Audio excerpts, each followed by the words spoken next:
What you gonna do, brother, when the immortal Hulk Hogan returns to WWE and the road to WrestleMania? I'll tell you what I'll do. I'll mark it, because the crowd marked it for about 10 minutes, and that's all you need when it comes crashing down and it hurts inside. This is over, alright? This is fucking over. Not this indie shite we get today. No. Bruv. Well, they come out, man, and there's crickets, there's silence. This is a fucking icon. This is a sort of reaction where it doesn't matter what he said in a tapes about 15 years ago. Like, Hulk Hogan comes out, and it's almost like every single individual in the arena has just won $10 billion. Yeah. I mean, that's the reaction we're talking about here. Not many people can generate this. No. And you've got to see, pretty much every arena he's been in has reacted like this to him. There's not even been one, like, city or, like, country that's kind of been, like, a bit, we don't really like Hogan. Aye. No, there's been constant pops like this, but we'll have to get to him in a wee bit later on. But we do kick off with Steph McMahon. Stay tuned for a big surprise as she leans over the desk. I'm going to assume this was the immortal Hulk Hogan, because, I mean, it doesn't get much bigger than him, does it? Certainly does not. It does not, but maybe it does, because we've got... It doesn't get bigger than those pythons, brother. Oh, brother. Benoit's got pretty big pythons, and he's taking on Charlie Haas. Right, you've got... I'd like to see Benoit try and strangle Hogan. That way to go down to him. It wouldn't work for him, brother, but again... just Hulk up. It's like you've seen Benoit against Angle, so seeing Benoit against one of the Diddy Men, a team Angle, doesn't do it for me. Like, how can you come off a classic, right, at the Royal Rumble, and then feel intrigued with this? It just doesn't work. This to me should have been like a squash match, or should have been like a DQ or something. End it early. Nobody cares about Benoit Charlie Haas. We've just seen Benoit Angle, and you ain't beating Benoit Angle. So why do we need to have Benoit and Charlie Haas? I honestly think Haas and Benjamin are killing Angle. No, I agree. I completely agree. I mean, Angle's right up at the top. Angle's up there, and they're down there, you know? It's like... doesn't work. Definitely, but as for the match, he wins. We'll move on, shall we? Because then Rikishi gets revenge on Bill DeMott, and it's like, is Bill DeMott's push gone for this, 6 weeks run he had? It makes no sense why this guy's getting pushed, man. Rikishi losing to him, now he just wins. It's obviously something's happened. 50-50 booking, buddy. 50-50 booking, I love it. But then Josh Matthews, after Rikishi's victory, talks to the Big Show. Big Show isn't concerned. He grabs Josh by the face. I'm not worried about the dead man. Stares him down and leaves. Boring as hell. Ain't it, my friend? It is. It's fucking boring. But then we get Mattitude backstage. Take it away. Yeah, Mattitude says that even though Shannon Moore keeps screwing up, he's got potential. He showed last night that he had some potential. However, it's still Shannon Moore's fault for Matt not winning the Royal Rumble. He was supposed to catch him. He was supposed to prevent him from getting eliminated, and he wants Shannon to go and prepare for his match with Nudesio. Matt then goes and speaks with Nudesio down the locker room, and Nudesio's training, Nudesio's getting ready, Nudesio talks about how he works for the family and that he can teach lessons, and Matt Hardy wants him to teach Shannon Moore a lesson tonight. So Matt Hardy here and Nunzio working together in an agreement that Shannon Moore needs to get his ass whipped. Talking of teaching lessons, we've got the Dead Man, and the Undertaker's up next. I thought it was alright for the Dead Man, but I am not looking forward to the next few months. Strap in for Nathan Jones, the Dead Man, A-Train, and the Slow Train, the Big Show. Is this the worst Undertaker-Big Show feud in the history of wrestling? I know they had one in 2008, and that wasn't much better. I'd say this is. I mean, bear in mind, I think the 2008 one was actually alright for what it was. I think this is just a million times worse. You've got A-Train. It's the last WrestleMania of the American Badass. I mean, think of the entrance he gets at Mania. Coming down in the bike, the American flag. I just didn't want that entrance to end, because you knew once it ended, it was shite. He was taking on Big Show and A-Train. I think they done Undertaker dirty there. They really did. No, they did. Absolutely. That shouldn't have been a tag match. And I get it, the streak back then wasn't really a big thing, but streak or no streak, Undertaker in a tag team with Nathan Jones to take on Show and A-Train? There must have been a better opponent for Undertaker at Mania. I almost think Undertaker just one-on-one with Big Show would have been better. No, it would have been... As pish as it is, you know? No, Yeah, but even Taker again. Or if you want something fresh, why not just keep this A-Train momentum going instead of having him get beat by Rey Mysterio 2 weeks ago, clean, in a minute? Why not just push A-Train and have A-Train versus Taker? Tag team matches. Tag team matches are one thing if you're in a tag team, but they're not in a tag team. This was just throwing Undertaker in with a rookie at WrestleMania. First of all, Undertaker didn't deserve it. Second of all, Nathan Jones didn't deserve it. It was very rare that you... And I know technically he wasn't in the match, but he was, but he wasn't. But anyway, point is, it's actually very rare that a rookie got on a WrestleMania card. Do you not think in the Ruthless Aggression era, Taker doesn't really have the best Mania matches?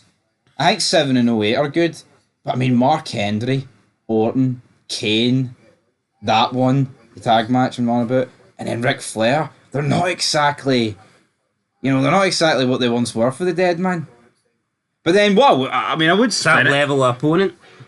It's level of opponent and it's also feud at the same time. I mean, you've got, obviously after it, you've got Batista, like I said. I mean, Edge, Shawn Michaels twice, Triple H a few times. I mean, the Brock Lesnar match, I mean, not many people talk about it, but I mean, it's still a massive moment.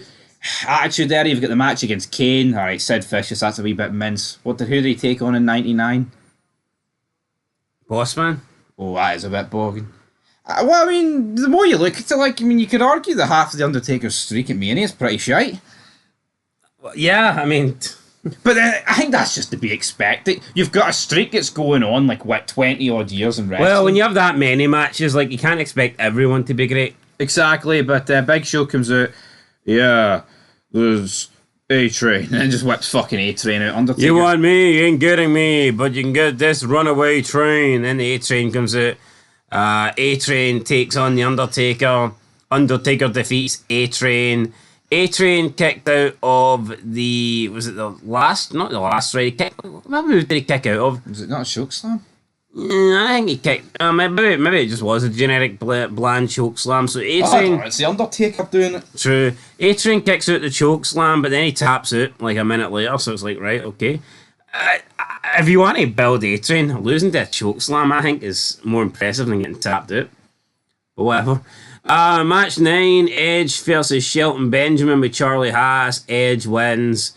This was just it was the flip of Benoit Haas. So we've had Edge and Benoit feuding with Team Angle, and now we get the other match. We're not even a month in to Team Angle, and I feel like they're done. They're done. I'm done with them. Then we go backstage. Kurt Angle. You're not done with them. Yeah, to Kurt Angle and Team Angle. Kurt is lecturing them both, saying that they're losing their matches tonight. They can't be losing. As members of Team Angle, they represent him, and he's not a loser. They need to wake up and smell the freaking coffee. Kurt tells them to sit there, stay in the back, and watch how Kurt gets the job done. Kurt says that he is embarrassed and ashamed of the two of them. So what happened to Paul Heyman being Kurt Angle's advisor, and it's business planner? Heyman's idea was to bring in Team Angle, and what have they done? I knew that Team Angle, right, were essentially down the line just going to become a tag team that really couldn't keep up with Angle, but I thought they would have got some momentum coming in. They literally came in and lost straight away. Yeah, no, they've lost from the get-go. Pretty sure they lost their first match against Benoit and Edge. This just doesn't make any sense, though. And they've just not really recovered since then. There's so many people on SmackDown that are picking up wins at the minute. If Bill DeMott can beat Rikishi, why can't the Team Angle pick up a victory against Jamie Noble and Nunzio? Is it too much to ask? It's too much to ask. Right, we get Nunzio versus Shannon Moore. Very match heavy this show. Nunzio beat Shannon Moore, but Shannon Moore put up a good fight. I thought Shannon Moore did alright. Matt chases Shannon Moore way up the ramp. Matt gets in the ring and shakes hands with Nunzio. Weird here. I was expecting Nunzio and Matt to come to blows, but they didn't, so I don't know why. Yeah, we then got a Brock Lesnar promo. He says he knows he's accomplished a lot since entering WWE. I'm goal-oriented. I got screwed by Paul Heyman. I've been beaten by the Big Show. But now I'm going to F5 Paul Heyman, then beat Kurt Angle for the WWE Championship. Bit of a generic promo here, but I like hearing Brock speak. Then we had backstage, Ray's putting his mask on, Shannon Moore runs past him, Dolphin dives into a production box, Matt Hardy's looking for him, but he says that running's only going to make it worse while sitting on top of the very same production box that he's in. Production box, Sean Connery. Production box. Kind of funny here, Matt Hardy looking for him, can't find him, then just sits down on said production box that Shannon Moore's hiding in. Funny wee segment. I like the team of Shannon Moore, Matt Hardy, version 1, Matt Hardy, Matt Hardy's doing a lot more than Jeff Hardy is on Raw right now, so shout out to Matt Hardy. Shout out to Matt Hardy, but here we go. It's a SummerSlam 2002 rematch. Kurt Angle against Rey Mysterio. And I thought the match was nowhere near their SummerSlam match, wasn't it not? I mean, I think Rey Mysterio got jobbed out in the Royal Rumble. I think a lot of people got eliminated quite early in that Royal Rumble. In the first third. But I think it was necessary to keep the first third flowing. No, it was. Rey Mysterio, could he feel hard done by? Potentially. Could he feel hard done by here? I mean, Kurt Angle's not going to lose to Rey Mysterio. He refuses to release it. There's something about Kurt with the straps down, locking in the ankle lock, isn't there? When that happens, it's all over. It's fucking all over. Angle beats Rey Mysterio again. Edge then runs down to save his body. And then Benoit comes down, and you have Edge, Benoit, and Rey beating up Angle, and Team Angle never came to make the save because they were told to stay backstage. But I mean, Kurt obviously didn't know that this was going to happen here, so Team Angle just can't get anything right.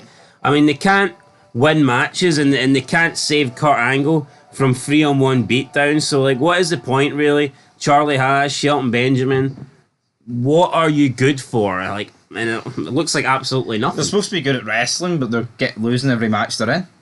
We're good technical wrestlers, but we can't win any matches. That just doesn't fucking work. Doesn't flow for me, but what works for me, brother? Fanaki's backstage with Stephanie McMahon. What is the surprise? What and who?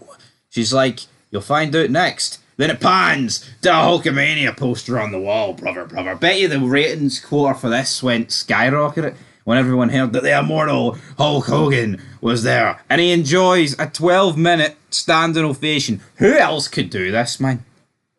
Nobody. The Hulkster. I genuinely think that Hogan is one of very few guys that could do it. I mean, I am talking like 3 guys. I think Austin could do it, but I almost feel like with Hogan, it was like so specific that it was like a nostalgia act. Like, it was people like reliving their childhood almost, like giving them the 12-minute ovation, if that makes sense. It's like they were appreciating the legend in front of them. I feel like at this stage, I think Austin and Rock, obviously they're legends, but they're not quite Hogan, if you know what I mean. I think Hogan's the only guy that can come out and stare at the crowd for 12 minutes and not get booed. Yeah, I mean, he's not even doing the taunt, though. He's just standing there, he's tearing up. You are my life, brother. Okay, Hulkamaniacs. You know what? It's a fucking tragedy what people have said about this guy and the fact that he's been blacklisted for companies. Because this guy is wrestling. Hold on, he's blacklisted for companies that don't matter, though. Yeah, but WWE did distance themselves for a few years. And to be honest, with McMahon gone, I don't think there's any guarantee we'll see Hulk Hogan back in WWE. We might have seen the final Hulk Hogan appearance in WWE. They are hyping up, though, something at some event he's doing in New York with Cody Rhodes. They constantly hype up, so... But again, in terms of... Wait, hold on, he was at the Royal Rumble? Sure, they were hyping up. Remember why I thought he was going to enter? No, I see. He's like, number 30, brother. Anyway, forget about number 30. He says, this is probably going to be the last ride of Hulkamania, but let's let it be the greatest of all time. Suddenly, McMahon's music hit. Not only do you get the surprise of Hogan, chance. You get the surprise of McMahon. He's like, I'm terribly disappointed in my daughter bringing you as the big surprise, but you, Hulkamania, and Al Wilson have one thing in common. You're both dead. And I was like, whoa. God damn it. Al Wilson's still warm, fuck me, and he's already getting buried here. He's already been insulted. But Hulk isn't having this.